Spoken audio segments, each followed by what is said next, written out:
Hello dears, welcome back to Thunder Kitchen Recipes. ഈസ്റ്ററിന് തൊട്ട് മുൻപുള്ള വ്യാഴാഴ്ചയിൽ നമ്മൾ ഉണ്ടാക്കാറുള്ള നേർച്ച അപ്പമായ പെസഹ അപ്പമാണ് ഇന്ന് നിങ്ങൾക്ക് ഞാൻ ഷെയർ ചെയ്യാൻ പോകുന്നത്. ഈ അപ്പത്തിനെ ഇൻഡ്രി അപ്പം എന്നും പറയാറുണ്ട്. പിന്നെ ഇത് പല ഏരിയയിലും പല തരത്തിലാണ് ഉണ്ടാക്കുന്നത്.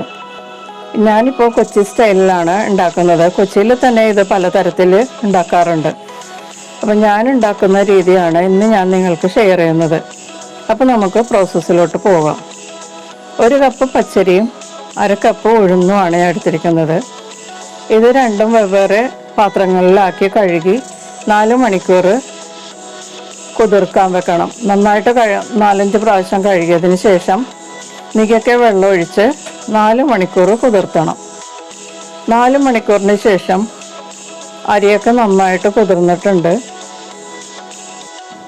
ഇതിലേക്ക് നമുക്ക് ചേർക്കാനുള്ള ഇൻഗ്രീഡിയൻസ് ആയ ഒരു 6-7 ചെറുള്ളി വട്ടത്തിൽ അരിഞ്ഞ് ഇതിലേക്ക് ചേർക്കാം.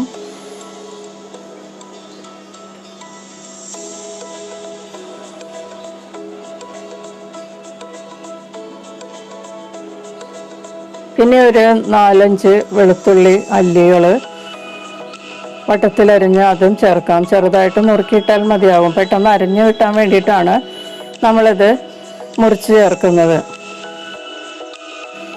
ഉഴുന്നും നന്നായിട്ട് കുതിർന്നിരിക്കുകയാണ്. രണ്ടിനും ഒപ്പം വെള്ളമാണ് ഉള്ളത്. അതായത് ഒത്തിരി വെള്ളത്തിൽ ഞാൻ കുതിർത്തിയിട്ടില്ല.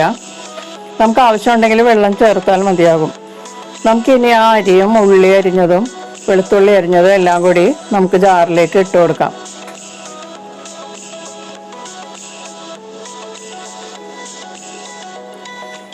എന്നിട്ട് അരിയിലുണ്ടായ ആ വെള്ളവും കൂടി ഇതിനകത്തേക്ക് ചേർക്കാം. ഒത്തിരി വെള്ളം ചേർക്കേണ്ട ആവശ്യമില്ല, കാരണം പെട്ടെന്ന് അരഞ്ഞു കിട്ടാൻ താമസം എടുക്കും. അതുകൊണ്ട് കുറച്ച് വെള്ളത്തിൽ ആദ്യം അരച്ചിട്ട് നമുക്ക് വേണമെങ്കിൽ വെള്ളം ചേർക്കാം. ഇതിലേക്ക് ഇനി 1 ടീസ്പൂൺ ചെറിയ ജീരകം ചേർക്കാം. പിന്നെ ഇതിലേക്ക് 2 ടേബിൾ സ്പൂൺ ചിരകിയ തേങ്ങയും കൂടി ചേർക്കാം. ഇനി നമുക്കിത് മൂടി വെച്ച് നന്നായിട്ടൊന്ന് അരച്ചെടുക്കാം.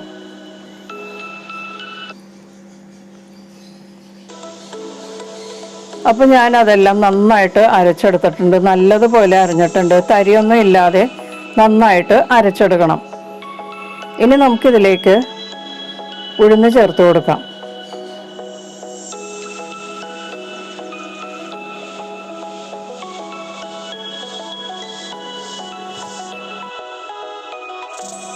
വീണ്ടും മൂടി വെച്ച് നമുക്ക് നന്നായിട്ടൊന്ന് അരച്ചെടുക്കാം.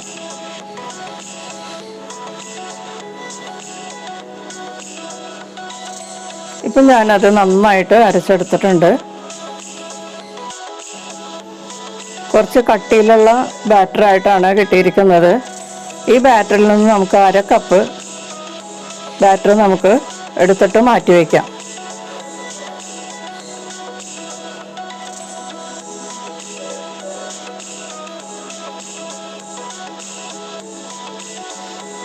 അര കപ്പ് ബാറ്റർ എടുത്തതിന് ശേഷം നമുക്ക് ഈ ബാക്കിയുള്ള ബാറ്ററി ജാറിൽ നിന്ന് നമുക്കൊരു ബൗളിലേക്ക് ഒഴിക്കാം.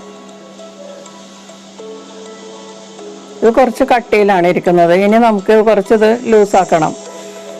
ഇതുകൊണ്ടാണ് നമ്മൾ അപ്പം ഉണ്ടാക്കുന്നത്. ജാറിൽ പറ്റിയിരിക്കുന്ന ബാറ്റർ നമുക്ക് 1/2 കപ്പ് വെള്ളം ചേർത്ത് അഴിപ്പിച്ച് ഇതിലേക്ക് ചേർക്കാം. അതിനുശേഷം മിക്സ് ചെയ്ത് നോക്കിയിട്ട് നമുക്ക് ലൂസ് പോരെങ്കിൽ മാത്രം വീണ്ടും വെള്ളം ചേർത്ത് ലൂസാക്കാവുന്നതാണ്. ഇതിപ്പോൾ നന്നായിട്ട് ദോശമാവിൻ്റെ അയവിലായിട്ടുണ്ട്. ഇനി ഇതിലേക്ക് വെള്ളം ചേർക്കേണ്ട ആവശ്യമില്ല. ഇനി നമുക്കിതിലേക്ക് ആവശ്യമുള്ള ഉപ്പ് ചേർത്ത് കൊടുക്കാം.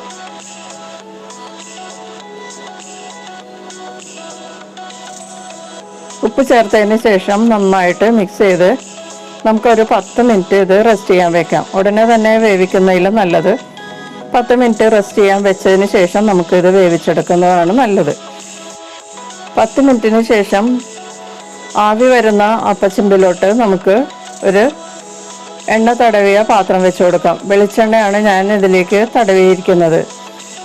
ഇതിലേക്ക് നേരത്തെ നമ്മൾ റെഡിയാക്കി വെച്ചിരിക്കുന്ന ബാറ്റർ ഒഴിച്ചു കൊടുക്കാം. അപ്പത്തിൻ്റെ ബാറ്ററാണ്. ബാറ്റർ ഒഴിച്ചു കൊടുത്തതിന് ശേഷം നമ്മൾക്ക് കുരുത്തോല കൊണ്ട് ഒരു കുരിശ് രൂപം ഉണ്ടാക്കി വെക്കണം. അതിനുവേണ്ടി കുരുത്തോല ചെറിയ കഷ്ണമാക്കി മുറിച്ചെടുത്തിട്ട് ഇതുപോലെ വെച്ചാൽ മതിയാവും. ഓശാന ഞായറാഴ്ച കിട്ടുന്ന കുരുത്തോലയാണ് നമ്മൾ ഇതിനു വേണ്ടി ഉപയോഗിക്കുന്നത്. ഇനി 20 മിനിറ്റ് നമുക്കിത് വേവിച്ചെടുക്കാം. ഈ സമയം കൊണ്ട് നമുക്ക് പാല് റെഡിയാക്കി എടുക്കാം. അതിനുവേണ്ടി ഒരു ബൗളിലേക്ക് 3 ടേബിൾ സ്പൂൺ അരിപ്പൊടി ചേർത്ത് കൊടുക്കാം. ഞാൻ അപ്പത്തിൻ്റെ പൊടിയാണ് എടുത്തിരിക്കുന്നത്. തരിയില്ലാത്ത പൊടിയായിരിക്കും അപ്പത്തിൻ്റെ പൊടി എടുത്താൽ. അപ്പോൾ അപ്പത്തിൻ്റെ പൊടി 3 ടേബിൾ സ്പൂൺ ചേർത്തതിന് ശേഷം 1 കപ്പ് രണ്ടാം പാല് ഇതിലേക്ക് കുറേശ്ശെ ചേർത്ത് കട്ടയില്ലാതെ അലിയിച്ചെടുക്കുക.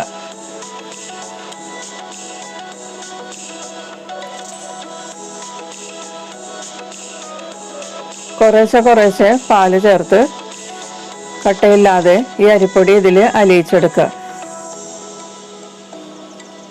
അതിനുശേഷം ഇതിലേക്ക് നമ്മൾ നേരത്തെ മാറ്റി വെച്ച അരപ്പില്ലേ, നമ്മൾ അപ്പത്തിനുള്ള അരപ്പ് അര കപ്പ് നമ്മൾ മാറ്റി വെച്ചിരുന്നു. അത് ഇതിലേക്ക് ചേർത്തിട്ട് കട്ടയില്ലാതെ നല്ലതുപോലെ മിക്സ് ചെയ്തെടുക്കാം.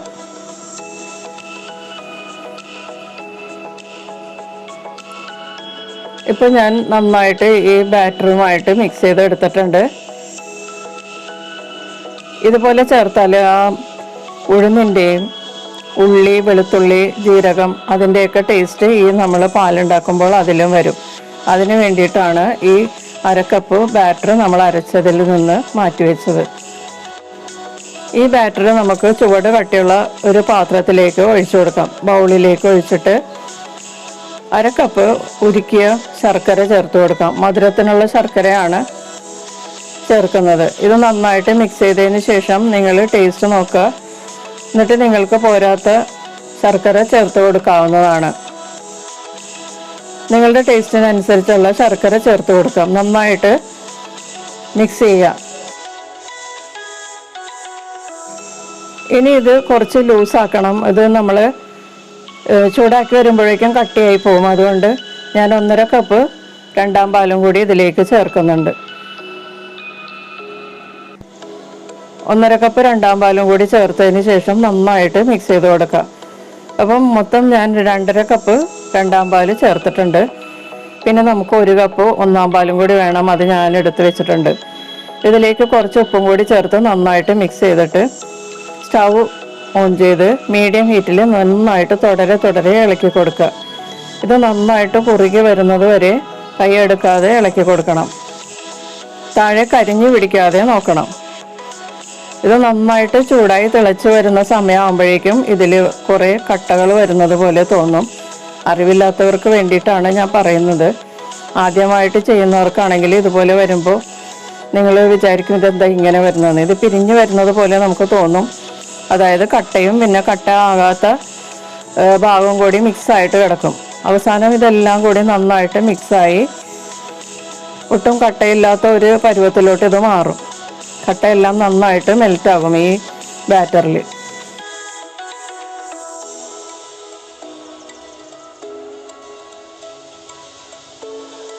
നന്നായി തിളക്കുന്ന സമയമാകുമ്പോൾ ഇത് വലിയ ബബിൾസ് ഇതിനകത്തു നിന്ന് വരാൻ തുടങ്ങും. ഇത് തിക്കായിട്ടിരിക്കുന്നത് കൊണ്ട് അങ്ങനെയാണ് വരുന്നത്. അപ്പോൾ നന്നായിട്ട് കുറുകി കിട്ടിയിട്ടുണ്ട്. ഇനി നമുക്കിതിലേക്ക് തേങ്ങാപ്പാൽ ചേർത്ത് കൊടുക്കാം. ഒന്നാം പാല് ഇതിലേക്ക് ചേർത്ത് കൊടുക്കാം.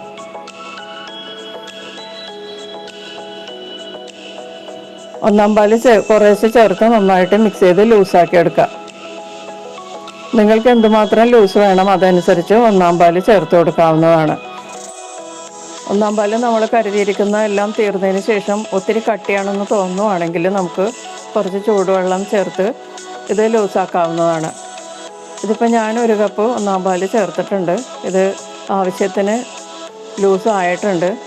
ഇത് ഇനി നന്നായിട്ട് ഇളക്കി കൊടുത്ത് തിളച്ച് വരുമ്പോഴേക്കും നമ്മൾക്ക് സ്റ്റൗ ഓഫ് ചെയ്യാം. ഈ പാലാണ് നമ്മൾ അപ്പത്തിൻ്റെ കൂടെ കഴിക്കുന്നത്. ഇത് കുറച്ച് ലൂസായിട്ട് തോന്നുമെങ്കിലും തണുത്ത് കഴിയുമ്പോഴേക്കും ഇത് കുറച്ച് കട്ടിയാകും. അപ്പോൾ നമ്മൾ ഈ അപ്പത്തിൻ്റെ കഷ്ണവും ഇതിൽ മുക്കിയാണ് കഴിക്കുന്നത്. അപ്പോൾ ഒത്തിരി ലൂസാണെങ്കിൽ അപ്പത്തിൻ്റെ കഷ്ണം മുക്കുമ്പോഴേക്കും അത് ഊർന്ന് ഒത്തിരി പോകും. അപ്പോൾ നമുക്കിത് അപ്പം മുക്കിയാണെങ്കിൽ അപ്പത്തിൽ കട്ടിയായിട്ട് ഇത് പിടിച്ചിരിക്കണം. ആ പാകത്തിലായിരിക്കണം ഈ പാല് റെഡിയാക്കേണ്ടത്. അപ്പോൾ ക്രൈസ്റ്റിൻ്റെ ലാസ്റ്റ് സപ്പറിൻ്റെ ഓർമ്മക്കായിട്ടാണ് നമ്മൾ ഈ പെസഹ അപ്പം ഉണ്ടാക്കി കഴിക്കുന്നത്. അപ്പോൾ പാല് റെഡിയായിട്ടുണ്ട്. ഇനി നമുക്ക് അപ്പം റെഡിയായോ എന്ന് നോക്കാം. ഇപ്പോൾ 20 മിനിറ്റ് കഴിഞ്ഞിട്ടുണ്ട്. അപ്പോൾ ഒക്കെ നന്നായിട്ട് റെഡിയായിരിക്കുകയാണ്. നമുക്കിത് സ്റ്റീമറിൽ നിന്ന് പുറത്തെടുക്കാം. ഇത് മുറിച്ച് കഷ്ണങ്ങളാക്കിയിട്ടാണ് നമ്മൾ കഴിക്കുന്നത്. അപ്പോൾ നമ്മൾ ആദ്യമേ ഈ കുരിശെടുത്ത് മാറ്റിയിട്ട് വേണം കഷ്ണങ്ങളാക്കാൻ. ഇനി നമ്മൾ റെഡിയാക്കി വെച്ചിരിക്കുന്ന പാലൊരു ബൗളിലേക്ക് ഒഴിച്ചു കൊടുക്കാം. പലരും പല രീതിയിലാണ് കേട്ടോ ഇത് കഴിക്കുന്നത്. ഈ കഴിക്കുന്ന രീതിയിലും വ്യത്യാസമുണ്ട്. ഞാനിപ്പോൾ ഞങ്ങളുടെ വീട്ടിൽ ചെയ്യുന്ന രീതിയാണ് കാണിക്കുന്നത്. ഒരു പാത്രത്തിലേക്ക് നമ്മൾ റെഡിയാക്കി വെച്ചിരിക്കുന്ന പാല് എടുത്ത് വയ്ക്കുക. അതിനുശേഷം അപ്പം മുറിച്ച് ഇതിൽ മുക്കി വയ്ക്കുക. ഇതിൽ മുക്കിയാണ് കഴിക്കുന്നത്. നമ്മളിത് ഓരോ പാത്രത്തിലേക്ക് ഒരു കഷ്ണവും പാലുമായിട്ട് ഓരോരുത്തർക്ക് എടുത്ത് കഴിക്കാവുന്നതാണ്. അങ്ങനെയാണ് കഴിക്കുന്നത്. അപ്പോൾ പെസഹ അപ്പം, അതായത് ഇൻട്രി അപ്പം റെഡിയായിട്ടുണ്ട്. ഈ വീഡിയോ നിങ്ങൾക്ക് ഇഷ്ടമായെങ്കിൽ നിങ്ങളുടെ അഭിപ്രായങ്ങളും നിർദ്ദേശങ്ങളും കമൻറ്റ് ബോക്സിൽ രേഖപ്പെടുത്തുക. നമുക്ക് വീണ്ടും മറ്റൊരു റെസിപ്പിയുമായിട്ട് കാണാം. Thank you.